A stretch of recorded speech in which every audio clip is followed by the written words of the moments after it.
मञूं था त मंज़िल ते पुगान आहियूं, मञूं था त मंज़िल ते पुगान आहियूं, पर हलूं पिया अञा थकान आहियूं। फ़र्क़ु सिर्फ़ु एतिरो आहे असां में ऐं सिज में, उहो हर रोज़ लही वेंदो आहे, पर असीं अञा लथा न आहियूं। जेके थकल न आहिनि खे ॿई हथ बुलंद करे चओ सुभान अल्लाह। साईं जिन जी फरमाइश आहे त इहो शेर वरी पढ़, वरी तव्हांजे साम्हूं, लेकिन तव्हांजो जोश ऐं जज़्बो ॾिसण थो चाहियां, थोड़ो एडवांस में चओ सुभान अल्लाह। मञूं था त मंज़िल ते पुगान आहियूं, मञूं था त मंज़िल ते पुगान आहियूं, पर हलूं पिया अञा थकान आहियूं। फ़र्क़ु सिर्फ़ु एतिरो आहे असां में ऐं सिज में, उहो हर रोज़ लही वेंदो आहे, पर असीं अञा लथा न आहियूं। न सर झुका के जिए, न मुंह छुपा के जिए, सितमगरों की नजरों से नजर मिला के जिए। राह जिंदगी में एक दिन कम जिए तो क्या हुआ, हम साथ उनके थे और हैं जो मशाले जला के जिए। मुख्तसर नज़म, टाइम वधीक थी वियो आहे।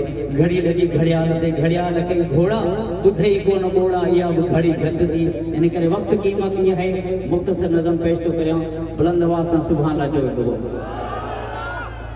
सरासर सूमरा साईं सआदत तूं वए माणे, सुभान अल्लाह में दम कोन्हे तव्हांजो। सरासर सूमरा साईं सआदत तूं वए माणे, नसीबन सां नमाज़न में शहादत तूं वए माणे। असीं इस्लाम तां सदके, मोहम्मद जा मतां सदके, इहो हो गोहणी हर हर हिदायत तूं वहे माणे। अलग अंदाज तुंहिंजो हो, अजब आवाज़ तुंहिंजो हो, खुदा जाने ख़ुसूसी असां खिताबत तूं वहे माणे। शहादत तुंहिंजी अहिड़ी थी उमर वांगे अलीअ वांगे, फजर में थियो फज़ल रब जो तिलावत तूं वहे माणे।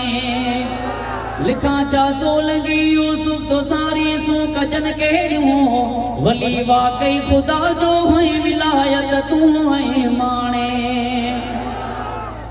उहिते खालिद लखे थींदा, के तुम्हारी दे, हिते खालिद लखे थींदा, के तुम्हारी दे।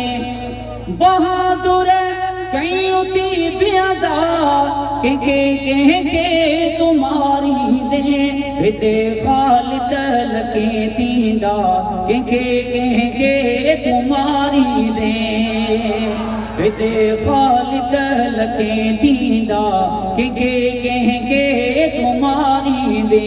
निहारे ॾिस नासिर राशिद, खुदा जो सूजड़ो खालिद।